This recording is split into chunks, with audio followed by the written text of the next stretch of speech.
Okay, so I want to do a new live for 2022, which I've been wanting to do, but I had been homeless for a few months, and I have just been settling back into this apartment because I knew it was going to be safe shelter, even if I didn't have an option to leave right away.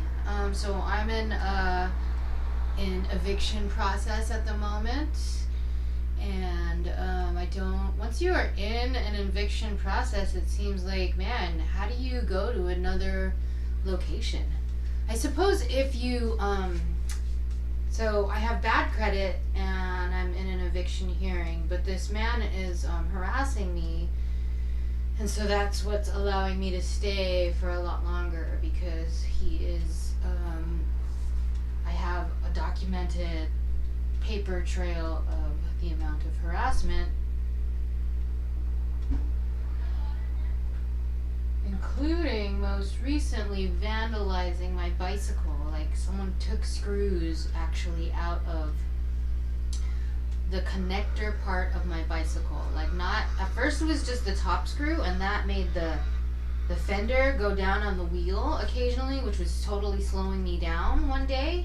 And then after I fixed that screw, then I noticed my whole bike came apart one day after I put it on the bus to go to work, which is like an hour and a half away from where I live currently.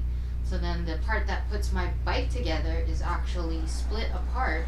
That's like a specialized tool. And I found my bike lying on its side one day, so I took note of that. And then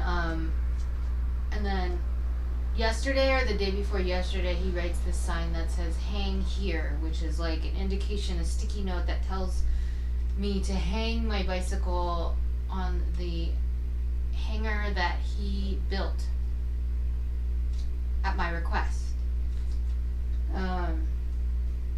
So a lot of stuff that's going on. If I think about it, I could get really scared, but I don't want to go into that rabbit hole. So I just kind of, I think what we do when we're in narcissistic situations that we can't get out of, like, I think a survival mechanism is to minimize the damage, right? To disassociate, derealization, because I'm not out of my apartment, and I don't know how this is going to end. So hopefully it will end well, and I think it will, because I have documentation and he is unaware of what he's doing.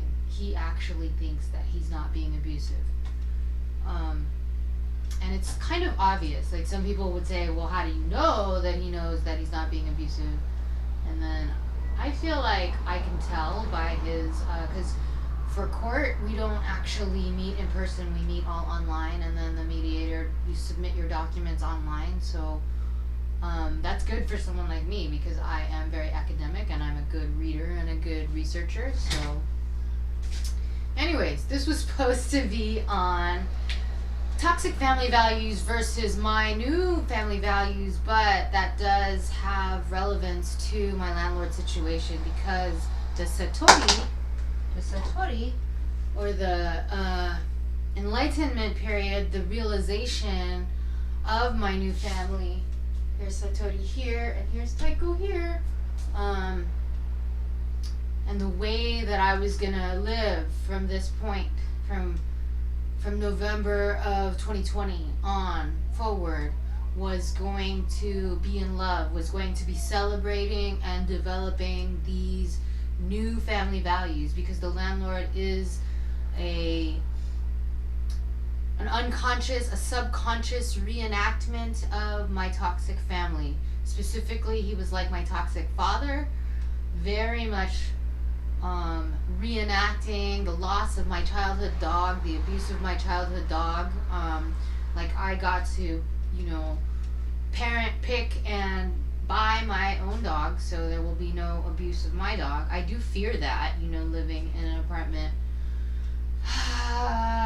But again, all my fears, I'm not going to like allow, fearful thinking to overtake, because I have video to shoot, I have things to do. So I try to keep a balance between freaking out and just going forward, because when we freak out, it doesn't help us go forward, that's for sure. But then sometimes I go forward too much, which is like the flight response, and then I can spin myself out that way. So making videos like this does help me to create a positive outlet for all of the thoughts that I have. All right, so now go on to the exercise. Patrick Teahan is my favorite go-to for therapy on YouTube and recovery solutions, and along with a few others, which I will do kind of homage videos to, like the Crappy Childhood Fairy. I use a lot of her videos.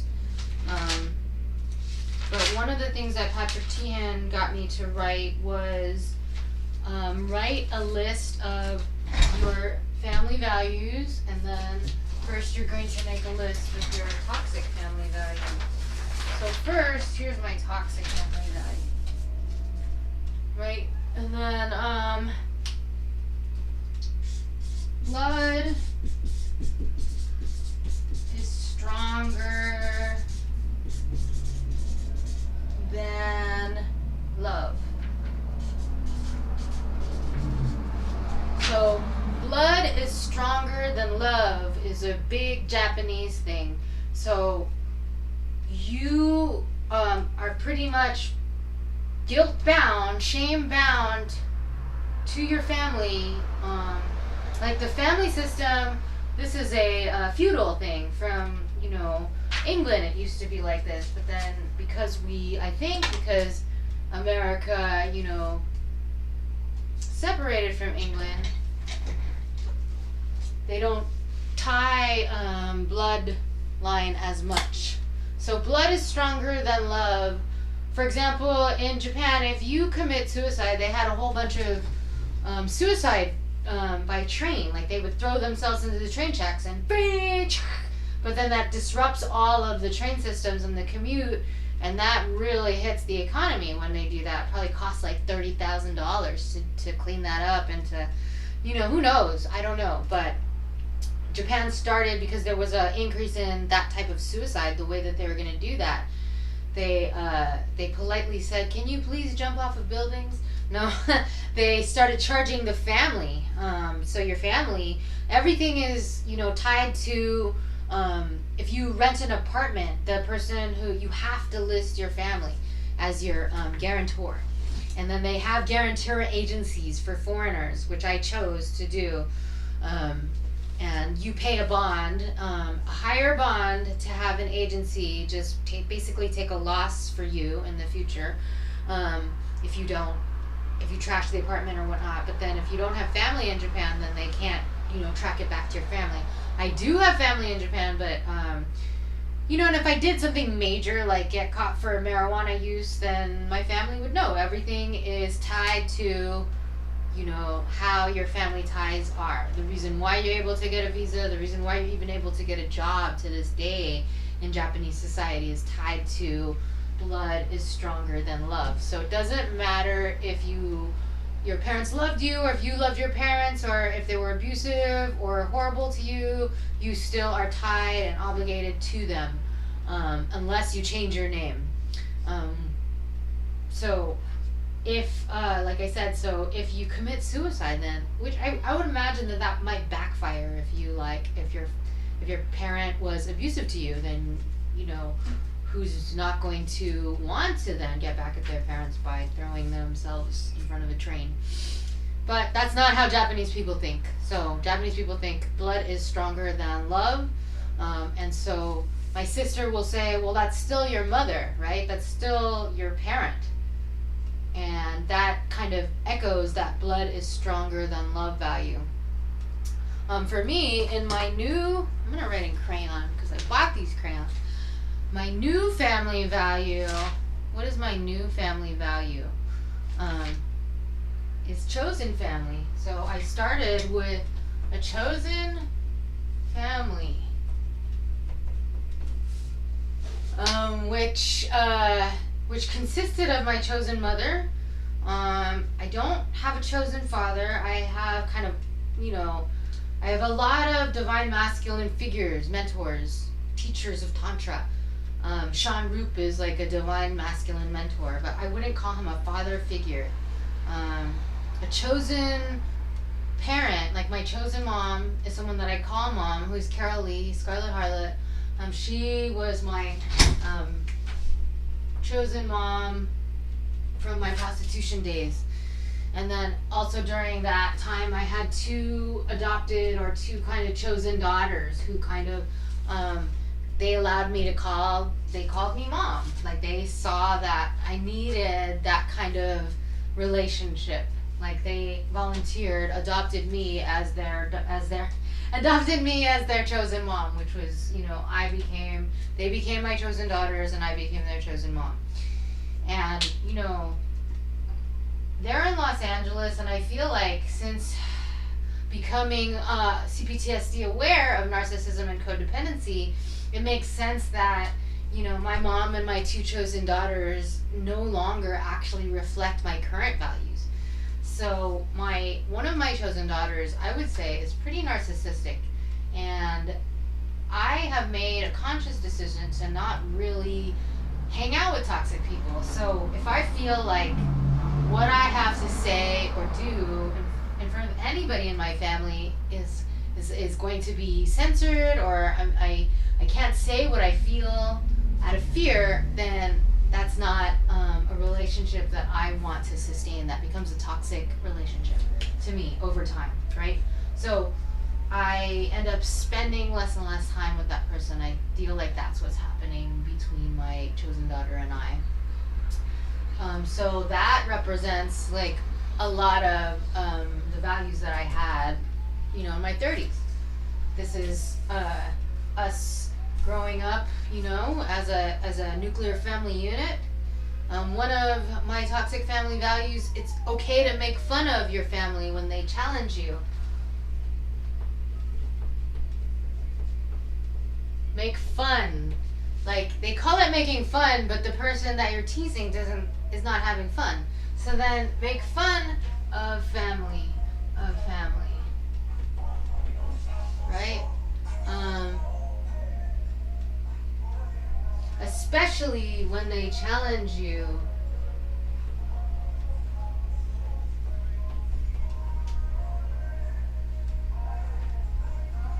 And so I probably from 8th grade on, I cut that whole thing off, like with my friends, right? So like playing pranks on me. My best friend who died, David Perry, he was big on that, like, because he also came from toxic family system. But playing pranks on me, even if you're my friend, that is not going to go down. That is not something that I think is funny usually. I mean, it just depends, but this is like this whole passive aggressive with people that you say you love. I mean, it's sort of like, it depends on if there is love, right? If there is actually love values. I'm gonna switch to another. It depends on, are you contrasting those jokes with love?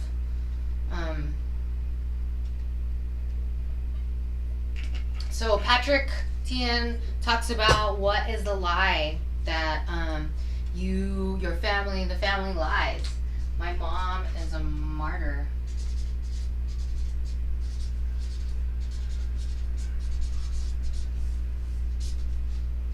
And this is a lie because my mom was actually depressed most of 14 to 20, most of my high school. And she never talked to me, So my mom, the lie that I told myself for a long time is my mom was a hardworking single mom, and she worked, and, she raised 3 kids. And people, that's all people want to hear. You know, that's the lie that we tell people. My mom is a single mother martyr.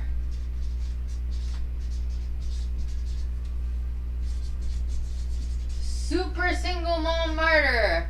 But she's actually not. She actually left a lot of the cooking and cleaning duties to my older sister, who was even more wired for codependency because she had to do a lot of, you know, she was adultified at a very young age and had to take care of, you know, cooking and cleaning for the rest of us. It wasn't my mom who was doing that while I was in high school, and while, you know, my sister was also taking over the business, was also working at my parents' business. My sister's underage drinking is our toxic family value. My mom is not into drinking. My parents actually don't drink, but my sisters and their friends are very much into this, what I call Asian party culture, which is like taking shots and drinking and a lot of that, like that is socially accepted. For me, my family values are smoke weed every day. Smoke weed, okay. That is my new family value, including, so I realized, let's see, smoke weed, okay, and then I put out the window. I noticed that when I smoke joints, which I hardly ever do, that it's very smoky. So that's how I got fired from my recent job, and it's not good for the animals because I realized that these are babies, right? And so I usually actually started smoking out of the window ever since I've had my animals. And that's not something that I did when I didn't have any animals. I see that it bothers them, and I know that they have sensitive, you know, lungs, and they're young, and, you know, I don't want to hurt them. So it is with consideration, smoke weed out the window, and I don't drink at all. And actually one of my family values would be no alcohol, no drinking.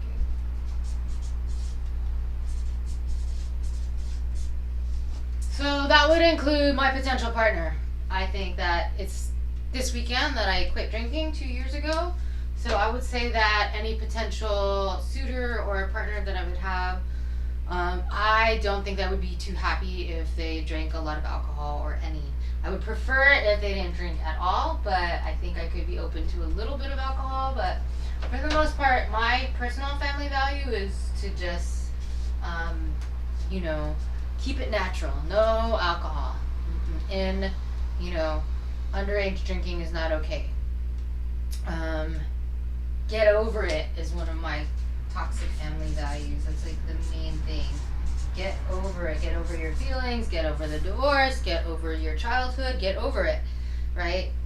But my family values has to do with let's discuss. Let's discuss until we feel complete.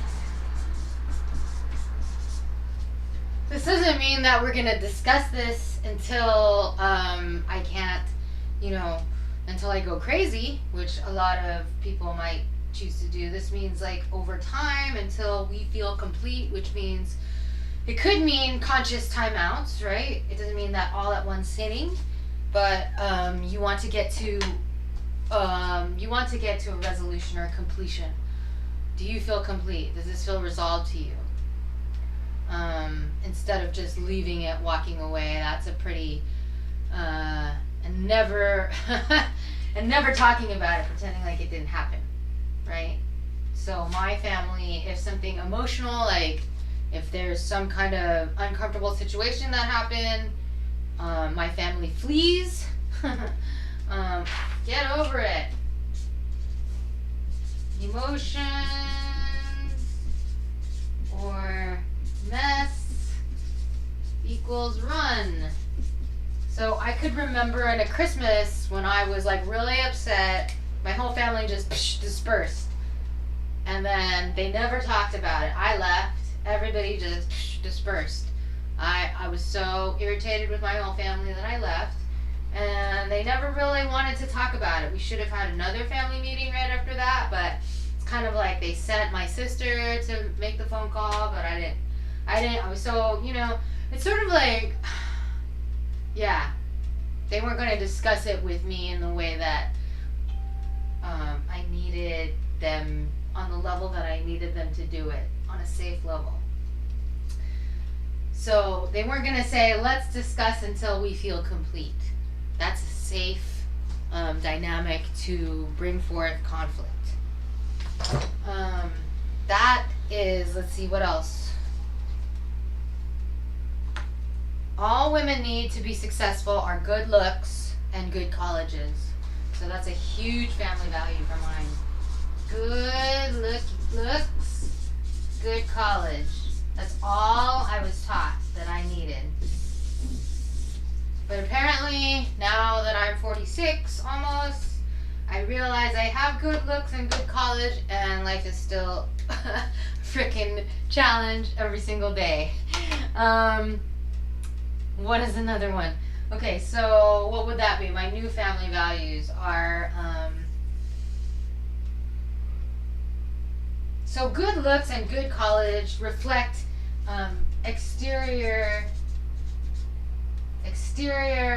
valuing exterior things, right? So the narcissist is going to value having a good degree, having several good degrees. I went to UC Berkeley, I went to UCLA. I don't ever even really talk about that stuff because I don't even care about the exterior of it. I didn't go to a football game. I don't have a framed diploma on my wall. I don't really value the exterior significance. Okay? Internal, emotional, energetic, what else? Soulful, fulfilling. These are all empath qualities, right? These are all the things that I value. What are you like on the inside? What are your personality? What's your spirit like? What's your energy like? What is your character development? Good college, okay, great, you have a bachelor's degree. Did you actually get a well-rounded education? Did you work while you went to college? What did you learn in college? And if you didn't go to college, what, other life experience? So other life experience, like being a stripper, a sex worker, or being in the military, all valuable. Being a gang member, and then hopefully reforming yourself like I have, I believe, into doing, other things with your life, having I value varied life experiences. I also value independence.